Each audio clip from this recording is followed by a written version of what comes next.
جبکہ 6 ممبر ان کو کم پڑ رہے تھے. بہرحال انہوں نے پھر افتخار چودھری کے بعد ان کو chief justice of Pakistan nominate کیا. سینئر پیونی جج تھے.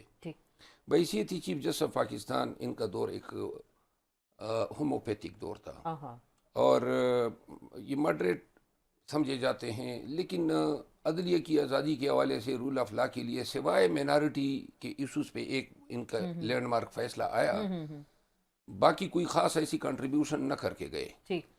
ابھی جب ان کی نامینیشن ہوئی ہے تو بحیثیت ایک رکنی کمیشن کی میں تو ذاتی طور پر اس کو رد کرتا ہوں. اچھا. اور میرا خیال ہے ہماری پارٹی بھی مشاورت کے بعد اس پہ ایک اعلامیہ جاری کرے گی.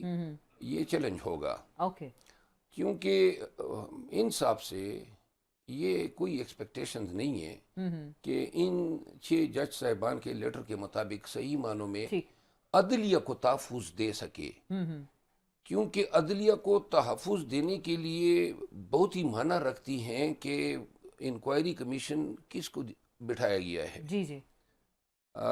جیلانی صاحب ریموٹلی بھی کوئی ہماری ایکسپیکٹیشنز نہیں ہے.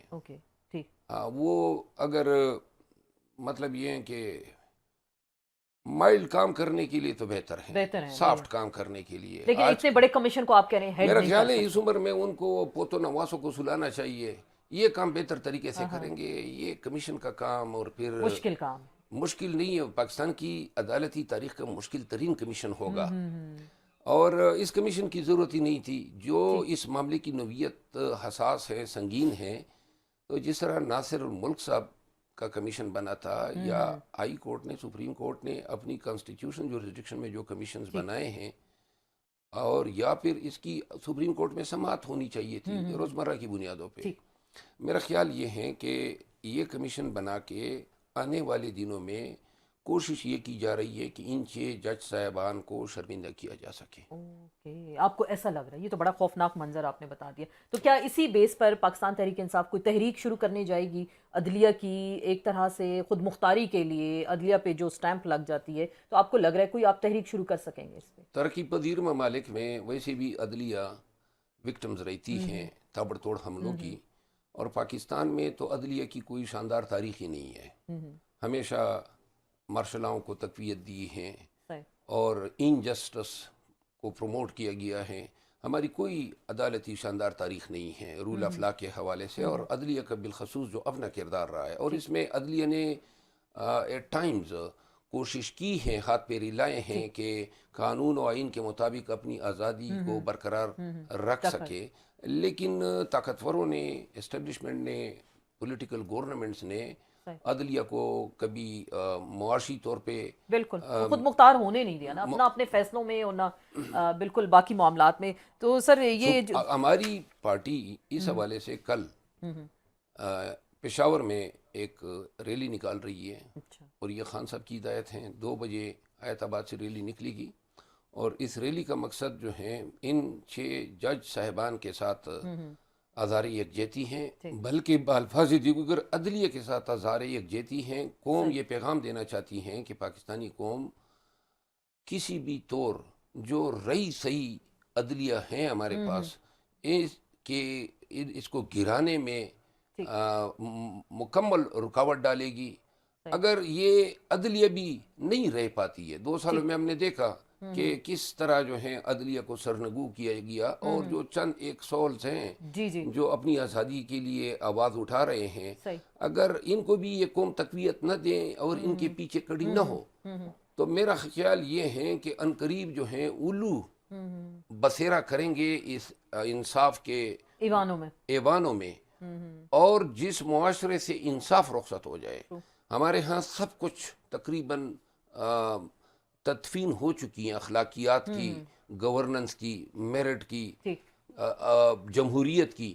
ایک واحد امید جو ہم سمجھتے ہیں کہ ریزریکٹ کر سکتی ہے, وہ یہی چند رہ سے عدلیہ کے جج صاحبان ہیں. تو قاضی فائز عیسیٰ صاحب کا رول کیا دیکھ رہے ہیں آپ؟ کو کوئی مایوس کن رول ان کا دکھائی دیا؟ وہ خود سن سکتے تھے اس کیس کو, دیکھ سکتے تھے اس سارے معاملے کو, نہ کہ ایگزیکٹو کے پاس پھینک دیا کہ آپ جانیں اور وہ جانیں. یہ جو الزام ہیں وہ ایگزیکٹو پہ ہیں, عدلیہ کا الزام ہے ایگزیکٹو پہ. بالکل. اور اب جس انداز میں پہلے فل کوٹ میٹنگ ہوئی، پھر درمیان میں وزیر اعظم آئے اور پھر میٹنگ ہوئی. یہ چیز ذرا تھوڑی سی مطابقت نہیں رکھتی ہیں عدالتی ڈیکورم کے ساتھ، عدالتی نظائر کے ساتھ، عدالتی طریقہ ہائے کار کے ساتھ. عدلیہ نے الزام لگائے انتظامیہ پہ. اب انتظامیہ کے کورٹ میں آپ نے بال پھینک دی کہ چلے جی آپ ہی منصف ہو جائیں، آپ ہی انکوائری کریں، آپ ہی ٹی او آر پہ کریں اور آپ ہی فیصلہ بھی دیں. تو لہٰذا یہ تو سامنے نظر آ رہا ہے کہ کیا فیصلہ ہونے جا رہا ہے، اور یہ سامنے نظر آ رہا ہے کہ کیا ہو سکتا ہے. مجھے تو یہ بھی اندیشہ ہے کہ شاید یہ جج صاحبان جو ہیں اس ایک رکنی کمیشن کے سامنے پیش بھی نہ ہو. اچھا، آپ کو ایسا خدشہ ہے؟ مجھے خدشہ ہے، کیونکہ ان جج صاحبان کا مطمئن ہونا سب سے اہم اور سب سے اہم ضرورت ہے. یہ آپ نے بڑی اہم اور الارمنگ بات کی ہے. تو آپ کو ویسے کیا لگ رہا ہے کہ اسٹیبلشمنٹ کے معاملات تو ہمیشہ سے رہے ہیں، حکومت کے اندر مداخلت کی ہو گئی، اب ججز یہاں پہ یہ شکایت کر رہے ہیں، تو کیا یہ پاکستان کی تاریخ کا ایک بہت بڑا آپ میجر سکینڈل دیکھ رہے ہیں، یا بہت بڑا بریک تھرو ہوگا اس کے بعد، یا یہ انوالومنٹ آگے نہیں رہے گی؟ گزارش یہ ہے، جب یہ لیٹر آیا تو اس لیٹر کے آنے کے فوراً بعد کچھ ارجنٹ اقدامات لیے جانے چاہیے تھے جو نہیں لیے گئے، تاکہ ان جج صاحبان کو تحفظ کا احساس ہوتا اور قوم مطمئن ہوتی کہ واقعی اس لیٹر پہ فی الفور کام شروع کیا گیا. نمبر 1. نمبر 2، اس لیٹر کے منظر عام پہ آنے کے بعد ضرورت تھی کہ کچھ قانونی کارروائیاں بھی ہونی چاہیے تھی، کچھ ایف آئی آر درج ہونے چاہیے تھے، کچھ تفتیش شروع ہونی چاہیے تھی. کیونکہ اگر کسی جج صاحب کا کوئی بردر ان لا اغوا ہوا ہے تو تعزیرات پاکستان کے تحت اگر کنسیڈریشن کے لیے ہیں تو اس جرم کی سزا تو سزائے موت ہے. تو اس پہ کوئی اپڈیٹ آنی چاہیے تھی کہ جس جج صاحب کے پاس کیمرہ لگا تھا اس کا فوری طور پہ یا ان کے ملازم کا یا سیکرٹری کا بیان قلم بند کر کے پرچہ درج ہونا چاہیے تھا. ایسا نہیں، یہ چیزیں نہیں ہوئی. دیکھیں، کمیشن تو آپ بٹھا رہے ہیں generally as a matter of policy کہ آگے کے لیے کیا ریکمنڈیشن ہونی چاہیے، لیکن جن جرائم کا ارتکاب کیا گیا ان جرائم کو آپ نے کنڈون کر دیا. میں تو ذاتی طور پہ جو ہوں، میں سمجھتا تھا، میری توقع تھی کہ سپریم کورٹ جو ہے خود ہی لارجر بینچ بنا کے اس کی سماعت کرتی. سپریم کورٹ آف پاکستان ہوتی، یہ جج صاحبان جو ہیں وہ ریلیونٹ ہوتے اور پھر پوری قوم اس میں ریلیونٹ ہیں. آگے پتہ چلتا کہ کیا. اب دیکھیں، سپریم کورٹ میں ان معاملات پہ جج صاحبان کے لیے تو تصور ہی نہیں ہو سکتا ہے کہ وہ جا کے جھوٹ بولے، لیکن جو اور لوگ تھے یا جو ایکیوزڈ ہیں ان کے لیے بھی یہاں پہ جھوٹ بولنا بڑا مشکل ہوتا. اب کمیشن جو ہے اس کے پاس ہی سول پروسیجر کوڈ کے تحت اختیار ہیں، سی پی سی کے تحت، جو بھی کرے گا نہ اوپن ٹرائل ہیں نہ قوم کو پتہ چلے گا کہ کیا ہے. اور آگے سے اخیر میں اگر وہ بھی کسی کورٹ میں گئے تو کہیں جی وہ رپورٹ مرتب ہو گئی ہے، رپورٹ پھر 1 سال پڑی رہتی ہے، اور آج تک تو ہمارے سامنے کوئی رپورٹ نہیں آئی، بڑی معذرت کے ساتھ جو حالات ہیں. بلکہ میں آپ کو بتا دوں، جی یہ سارا مسئلہ جو ہے نا وہ شوکت عزیز صدیقی صاحب کے فیصلے کے بعد سے کو بنیاد بنا کے جج صاحبان نے حوالہ دیا ہے اور یہ لیٹر لکھا ہے. اس میں خان صاحب کی ٹیریان کیس کا بالخصوص ذکر کیا گیا ہے، اور یہ 2 سال کے واقعات ہیں. اور یہ خط ببانگ دہل کہہ رہا ہے کہ مقدمات میں جو انٹرفیئرنس ہے وہ خان یا پی ٹی آئی ریلیٹڈ مقدمات ہیں، کوئی اور مقدمات کی بات نہیں ہے. 2 سال میں ہم نے یہ دیکھا، اسی اسلام آباد ہائی کورٹ میں بینچز بنے اور انہوں نے دڑا دڑ نواز شریف کو، شہباز کو، مریم نواز کو، ان کے بھائیوں کو، زرداری کو، مقصود چپڑاسی کو، سب کو ریلیف دیا، سب بری ہو گئے. وہ جو 16 ارب کا مانا ہوا ہے کہ ملک ریاض پہ بیچا گیا صرف قیمت بڑھانے کے لیے یا مال سفید کرنے کے لیے. ایون فیلڈ جن میں ابھی بھی رہائش پذیر ہے، عدالت کہہ رہی ہے جرم ثابت نہیں ہوا، جبکہ جب آ بھی رہے تھے تو پاکستان کا جو ایمبیسڈر ہیں وہاں پہ چیف کمشنر، ہائی کمشنر، وہ ہم رکاب تھا انہی فلیٹوں سے، وہ سی آف کر رہا تھا ان کو، بالکل ملاقاتیں ہو رہی تھیں، بہت چیزیں ریکارڈ پہ ہیں سب. ایگزیکٹلی اسی دورانیے میں خان کے خلاف کیسز بنے، ٹرائل ہوئے، توشاخانہ میں سزا، عدت میں سزا. یہ ابھی القادر کا کیس چل رہا ہے، اس میں سزا ہونے والی ہے. اور یہ ایک ہی عدالت کے 2 مختلف معیار ہیں، اور اس خط نے ونڈیکیٹ کیا ہے ہمارے سٹانس کو، خان کو. میں یہ سمجھتا ہوں کہ سپریم کورٹ نے ایک بہت ہی اعلیٰ اپرچونٹی گنوا دی ہے. بالکل بالکل. اور ایسا اسٹینڈ لیا جا سکتا تھا اپنے ساتھی ججز کے حوالے سے. کچھ طرح پارٹی کے معاملات پر آ جاتے ہیں, بڑی خاصی تنقید کا آپ کو واقعی میں نشانہ بنایا جاتا ہے. ہم سوشل میڈیا پہ دیکھ رہے ہیں, پچھلے دنوں آپ کا کچھ ایک بیان تھا جس کے بعد سوشل میڈیا پہ آپ نے کچھ تنقید کی پی ٹی آئی کے, اور کافی لوگ پی ٹی آئی کے اندر سے انہوں نے آپ کے لیے ہی آواز اٹھائی, آپ کے خلاف آواز اٹھائی. معاملات کیا ہیں؟ کیا آپ کو پسند کیا جاتا ہے پارٹی کے اندر؟ خان صاحب کے نزدیک آپ بڑے مقبول ہیں, ان کو آپ کو پسند کرتے ہیں, پارٹی کے نزدیک کیا معاملات ہیں؟ پارٹی میں جو ورکر ہیں, جو محنت کرتے ہیں, جو مار کھاتے ہیں, جو میرے ساتھ نکلنے کے لیے تیار, ہر احتجاج میں آتے ہیں, وہ اور ہم ایک ہیں. اور جو لوگ سازشیں کرتے ہیں, نیٹ تک ان کی رسائی ہیں, وہ ٹویٹ داغ دے دیتے ہیں, وہ سمجھتے ہیں کہ وہ پارٹی کی خدمت کر رہے ہیں. یہ ملک دشمن عناصر کے ہاتھوں میں کھیل رہے ہیں, پارٹی کے دشمن. کیونکہ ہم آج کل خان نے ایک ہی ٹاسک دیا ہوا ہے مجھے, وہ ہے احتجاج کا, ریلیز کا, جلسوں کا. اور اگر میرے خلاف کمپین ہوتی ہے تو اس کا مطلب تو یہ ہے کہ آپ نہیں چاہتے ہیں کہ جتنے لوگوں کو ہم نکال سکتے ہیں ان کی تعداد کم سے کم تر ہو. کیونکہ آپ میری کریڈیبلٹی نہیں شیکن کر رہے ہیں, آپ خان کی شیکن کر رہے ہیں, پارٹی کی شیکن کر رہے ہیں. ایک بات. اور دوسری بات یہ ہے کہ یہ جو لوگ ہیں جو آج کل تنقید کر رہے ہیں, یہ سارے وہ لوگ ہیں جن سے کچھ بھی نہیں ہوا. جب پارٹی کو سب سے زیادہ ضرورت تھی ان کی, خان کو ضرورت تھی, کچھ کر دکھانے کا وقت تھا, یہ سارے جو ہیں کنویں کے مینڈ کی طرح چھپے ہوئے تھے. اب جب تھوڑی سی سانس چلنے لگی ہیں, اسمبلیاں بنی, حکومتیں, تو جناب آ کے اب اپنا اس شکل میں ڈال رہے. لیکن ایک بات میں عرض کر دوں, میں نے بڑی نزدیک سے دیکھ لیا. اب یہ لوگ آسمان پہ بھی چڑھ جائیں نا, میرے لیے وہی مینڈک کے مینڈک رہیں گے. اچھا, آپ کے نزدیک ایسا ہی ہے. آپ نے کوئی ایسا واٹس ایپ گروپ بھی بنایا, اور کیوں, ویسے آپ کو کیا ضرورت محسوس آئی کہ کوئی ایک الگ سے آپ واٹس ایپ گروپ بھی بنا رہے ہیں؟ واٹس ایپ گروپ میں نے دو پہلے کوئی 3-4 سال سے بنائے ہوئے تھے, اس میں 1500 لوگ تھے. اور اس کے بعد جب یہ سوشل میڈیا پہ میرے خلاف ایک آرگنائز کمپین چلی, ایک کے بعد ایک, اور پھر میں نے دیکھا کہ صرف سوائے والنٹیئرز کے, پی ٹی آئی والنٹیئرز کے, جو کہ از خود اپنے تئیں کوئی خود ساختہ جواب دے دیتے تھے, کسی نے مجھے ڈیفینڈ نہیں کیا. آرگنائزیشنل سطح پہ ایک ڈیفنس ہونا چاہیے تھا. تب میں نے, اور پھر دوسری بات یہ ہے, گالم گلوچ بہت زیادہ ہے. مطلب ہر دوسرا شخص, پتہ نہیں ان کے والدین نے کیسی تربیت کی ہے ان لوگوں کی. یہ پی ٹی آئی والوں کو نہیں, یہ میں ان تمام لوگوں کو کہہ رہا ہوں جن کا کسی بھی پارٹی سے تعلق ہو لیکن گالیاں نکالتے ہوں. اور تیسرا یہ تھا کہ جھوٹ بہت زیادہ پھیلایا جا رہا تھا. چوتھی بات یہ تھی کہ ہم ویڈیو بناتے ہیں, ولاگس کرتے ہیں, تاکہ ہماری بات عوام تک زیادہ پہنچے اور لوگ جوک در جوک جو ہیں ہمارے جلسوں احتجاج میں آئیں. اس کی سرکولیشن تسلی بخش نہیں تھی.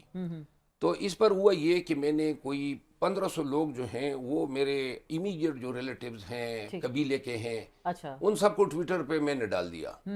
اس کے علاوہ ان کے دوست اور پی ٹی آئی کے وہ والنٹیئر جو چاہتے ہیں کہ ہم آرگنائز طریقے سے, اب لگ بھگ 8000 لوگ جو ہیں. وہ آپ کا سوشل میڈیا الگ ہو گیا, اس کا مطلب نہیں, جو مطلب میرا سوشل میڈیا کو, میرا 8000 لوگ جو ہیں ان کو ہم نے واٹس ایپ گروپوں میں شامل کیے ہیں, اور ہمارا ٹارگٹ ہے 10,000. اور 8000 میں سے ہم 1500 لوگ آلریڈی, یعنی یہ 9500 تھے جن میں سے 1500 کو ہم نے مائنس کیا. اس کا مقصد 3 ہے. نمبر 1, جو جس زبان میں بات کرے گا اس کو اسی زبان میں جواب دیں گے. یعنی کوئی اگر الزام تراشی کرے گا تو اس کی ہم, یا گالم گلوچ کرے گا, اس کے اکاؤنٹ کو ہم رپورٹ کریں گے. نمبر 1. نمبر 2, ان کو ایکسپوز کریں گے. یہ شرافت اور اگنور کرنے کا وقت نہیں ہے, اور نہ میری سرشت میں ہے کسی کی گالی کھاؤں اور آگے بڑھوں. اور دوسرا یہ ہے کہ ہم, بنیادی جو اہم کام ہے وہ ہمارا یہ ہے کہ ہم اپنے ویڈیو بنا کے ترسیل کریں, ترویج کریں, ان کی اشاعت کریں, ان کو پھیلائیں.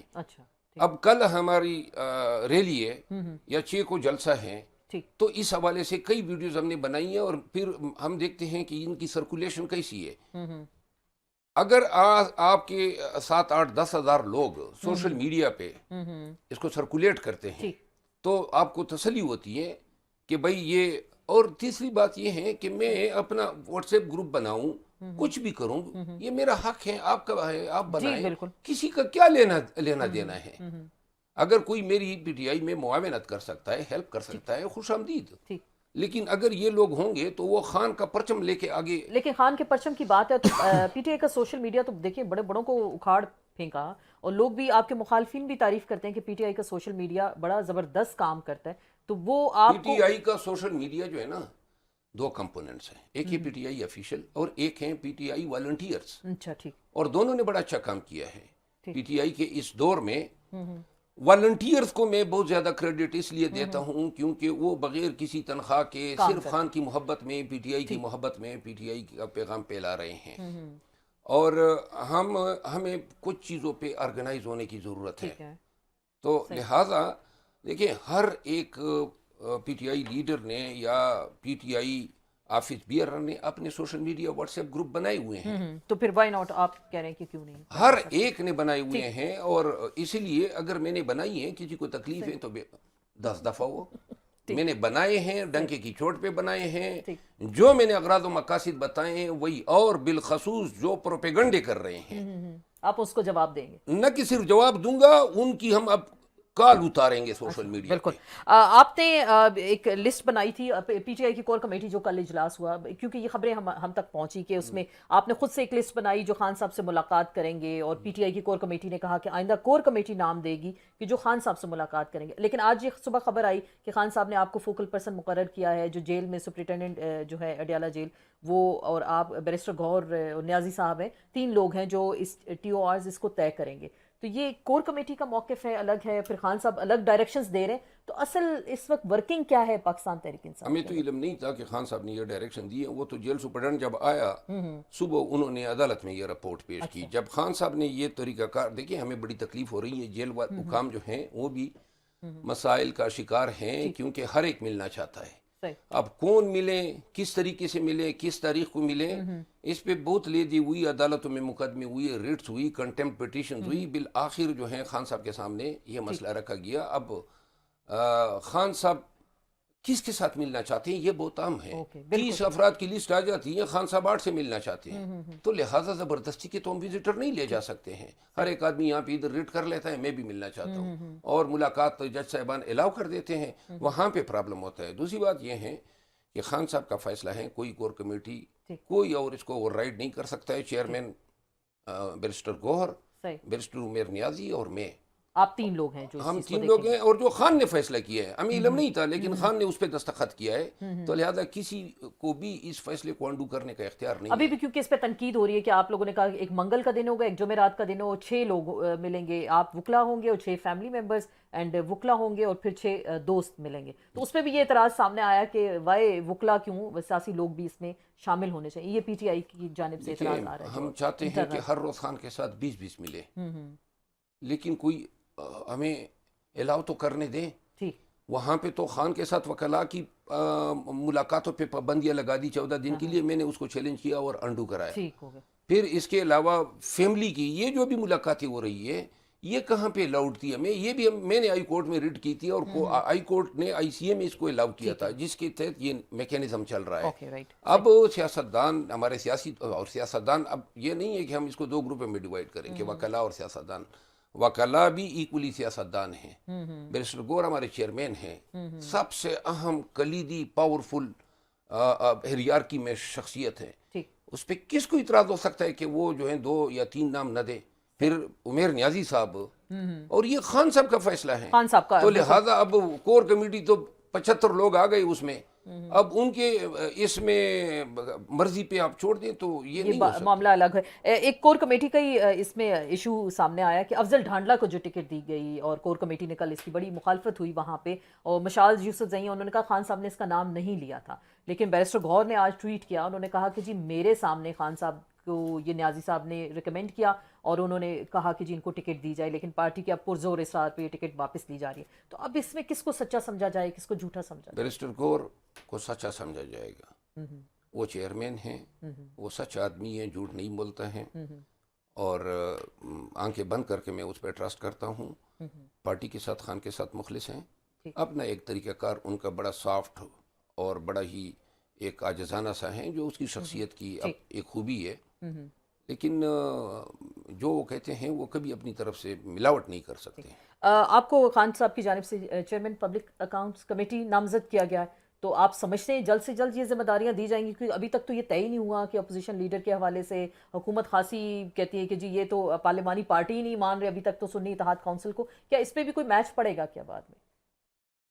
نہیں، اگر سب کا ایک ہی کشتی کی ہم سوار ہیں، اپوزیشن لیڈر جب ملے گا سنی اتحاد کونسل کے تو پبلک اکاؤنٹ کمیٹی بھی ملے گی. اگر یہ نہیں دیں گے تو ہمیں بھی کوئی ایسی خاص پرواہ نہیں ہے. تو یہ مخصوص نشستوں والا معاملہ آپ کو لگ رہا ہے سارٹ آؤٹ ہو جائے گا، حل ہو جائے گا؟ آپ سپریم کورٹ میں چلے گئے، وہاں سے کوئی انصاف کی امید ہے آپ کو؟ یہ مل جائیں گی مخصوص نشستیں کیا؟ ایک میری ذاتی رائے ہے، بالکل. ایک بحیثیت پی ٹی آئی کے ایک وکیل کی، بحیثیت ذاتی ایک وکیل کی حیثیت سے میری رائے یہ ہے کہ اگر یہ بد سے بدتر حالات بھی ہونا ریزرو سیٹوں پہ، ایک چیز ہے وہ یہ ہے کہ یہ ریزرو سیٹیں اگر ہمیں نہیں مل سکتی ہیں تو یہ کسی دوسرے کو بھی نہیں دی جا سکتی. یہ بات میری یاد رکھیں. بالکل، کیونکہ تشریح ہونی ہے آئین کی، اس میں تشریح ہونی ہے. تشریح آلریڈی ہو چکی ہے. دیکھیں لوگوں نے ووٹ دیے ہیں پی ٹی آئی کو، تو پی ٹی آئی کو عددی بنیاد پہ ریزرو سیٹیں ملی. بالکل. وہ ریزرو سیٹیں جو ہیں لوگوں نے ووٹ ڈالا تھا پی ٹی آئی کے لیے. الیکشن کمیشن نے فرمایا کہ جو لوگوں نے پی ٹی آئی کے لیے ریزرو سیٹ کے لیے ووٹ ڈالا تھا وہ نون کو دو. یہ کون سی تشریح ہے؟ یہ کون سی جمہوریت ہے؟ منطقی عقلی بنیادوں پہ یہ انٹرپریٹیشن ڈائجسٹ ہو ہی نہیں سکتی ہے. لیکن یہاں تو اپیل لی جا رہی ہے کیونکہ گورنر نے اجلاس بلا لیا، اسپیکر نہیں بلا رہے اور کہہ رہے ہیں کہ سینٹ کے الیکشن نہیں ہو پائیں گے، تو سیاسی جماعتیں بڑی بیتاب ہیں یہ سیٹیں لینے کے لیے. آپ سمجھ گئے ہوں گے بہت ساری سیاسی جماعتیں نہیں ہیں، گد ہے، یہ مردار خور ہے. یعنی کون سی ان کی اخلاقیات ہیں؟ پہلے آپ نے ہمارا مینڈیٹ چوری کیا، سب کو پتہ ہے، زرداری صاحب کو، نواز شریف کو 47 فارم پہ یہ بن گئے وزیر اعظم اور صدر. اللہ حاضر و ناظر ہیں. ان لوگوں کو خوف خدائی نہیں ہے اور نہ خوف آخرت ہے. ملک کے مینڈیٹ کے ساتھ جو چوری ہوئی، جو ڈاکہ ڈالا گیا، اس کے بعد یہاں پر انہوں نے اکتفا نہیں کیا، آگے سے کہا کہ جی اور مال غنیمت سمیٹنے ہیں، کیونکہ الیکشن کمیشن ان کے ہاتھوں میں کھیل رہا ہے. تمام ادارے جو ہیں وہ ان کے باجگزار بنے ہوئے ہیں، تو لہٰذا انہوں نے کہا کہ جی جتنا کھینچ سکتے ہو، تو انہوں نے جناب ریزرو سیٹوں پہ ڈاکہ ڈالا. اس کے بعد یہاں پر بھی اکتفا نہیں ہوا. پھر جناب ری کاؤنٹنگ کے نام پہ الیکشن کمیشن نے ایک نیا شوشہ چھوڑا اور آگے سے 7-8 ہزار ووٹوں پہ ہماری امیدواروں کے ووٹوں پہ ڈبل ٹپے لگائے گئے. بالکل، کسی جیتے والے کو ہرا دیا. سر میرے پاس وقت کی کمی اور سوالات بہت زیادہ تھے ابھی، کیونکہ ریسنٹلی خبر آئی ہے کہ 9 مئی کے حوالے سے انسداد دہشت گردی کی جو خصوصی عدالت ہے گجرانوالہ میں، انہوں نے 51 پی ٹی آئی کے لوگوں کو سزائیں سنا دی 5-5 سال کی. کیا کہیں گے اس پہ؟ بس جس جج صاحب نے سنائی ہے اس کی عقل پہ افسوس ہی کیا جا سکتا ہے. یعنی کہ قانون کی زبان میں ایسے کیسز جو 9 مئی کو ہوئے ہیں، وہ جہاں پہ مٹ بھیڑ ہو، سینکڑوں کی تعداد میں لوگ ہو، چھپ کلشے ہو، اس کو کہا جاتا ہے بلوا. تو بلوے میں ذمہ داری کا تعین نہیں ہو سکتا ہے، نمبر 1. نمبر 2 بات یہ ہے کہ کسی بھی کیس میں انہوں نے سی سی ٹی وی کیمرہ پیش ہی نہیں کیا ہے. چوتھی بات یہ ہے کہ اس میں پی ٹی آئی کے لوگ کتنے ہیں اور اصل جنہوں نے یہ کام کیا ہے وہ کتنے ہیں؟ کیا وہ ملزم بنائے بھی گئے؟ کیا وہ چالان بھی ہوئے؟ یا صرف یہ قربانی کے بکرے جو ہیں انہی کو ذبح کرنے پہ اکتفا کیا گیا؟ اب آپ لوگوں پہ بھاری ذمہ داری ہے کہ آپ ان کو آگے کیسز کو آگے لے جا کے کیسے لے جایا جا سکتا ہے، کیونکہ بڑے اس میں غریب غربا لوگ بھی شامل ہیں. آپ پارٹی کے حوالے سے اگر ہم بات کرتے ہیں اور اوور آل جو پاکستان کی سیاست ہے اس پہ بات کرتے ہیں، مہنگائی کی ایک نئی لہر آنے والی ہے. کہا جا رہا ہے کہ بجلی کا یونٹ 100 روپے ہو جائے گا، پیٹرول ابھی کہا جا رہا ہے 2 دن بعد 10 روپے کا مہنگا ہونے جا رہا ہے. اپوزیشن کیا کرے گی؟ اپوزیشن سے پہلے تو شہباز شریف صاحب کر رہے ہیں نا، قوم کی خدمت کے لیے الف اٹھایا، ضروری تھا، کیونکہ وہ سمجھتے ہیں کہ پہلے انہوں نے بیان دیا کہ جی حکومت ریاست بچانے کے لیے ہم نے 16 ماہ حکومت کی. کچھ عرصے کے بعد یہ بیانیہ ضرور آئے گا کہ اس دفعہ بھی ریاست بچانے کے لیے امر مجبوری ہم حکمران، اور اب مجبوری میں اب یہ دوبارہ وہی کام شروع کیا جو 16 ماہ میں انہوں نے قطر قطر کے عوام کی کال جو ہے قطری تھی، کھاٹی تھی. اور اب یہ جو